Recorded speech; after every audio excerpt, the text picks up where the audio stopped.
You have to believe in yourself. All behavior comes out of belief.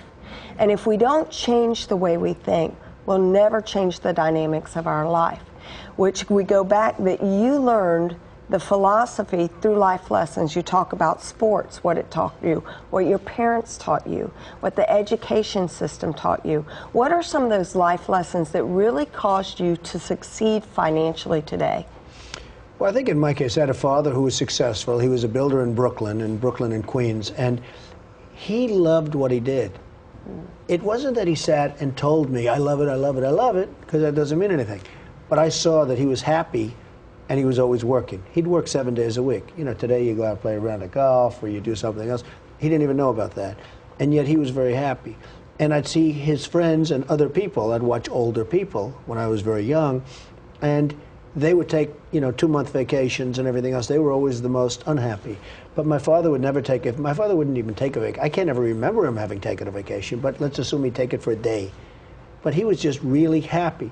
So it wasn't like he told me just work, work, work, and he just set an example for me. And I watched it, and I saw his life, and he led a good life, and he led a happy life, and he did nothing but work.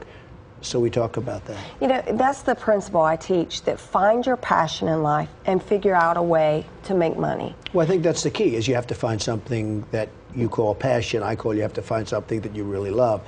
And if you don't find that, you've got a problem, because you're never going to be good at it, and you're never going to be happy. It's your drive, isn't it, Robert? It's the thing. Well, passion is the word, because unlike, you know, Donald, I had a hard time in school. I was a C student, flunking out constantly, having a tough time.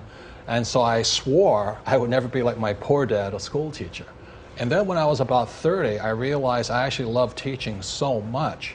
That's why I hated it. I mean, I really did not do well in school, so I had to create my own style of school system. And that's why Donald and I got together, because he's a teacher, he has books, he has board games, I have books, I have board games, he has a television show, The Apprentice, I have my television show on PBS, and we teach out of a passion. Not because we need more money, because it's our calling to teach. I remember in the 80s when I said, I'm going to be a teacher. You know, at the time I was a manufacturer with factories in Korea and Taiwan, you know, thinking that's the way to get rich, but I hated it. I hated the child labor problems. You know, I hated kids dying in my factories to make me rich. And one day it was like, you know, the coming of truth. I said, I think I'm a teacher like my poor dad, and I need to teach people what my rich dad taught me. And I think that's why we got together, because when it comes to real estate, his buildings are this big and mine are this big, you know. And his TV show is this big and mine's still this big. But it's our passion out of teaching, out of education, out of a concern for our fellow human beings globally, because we're losing our middle class.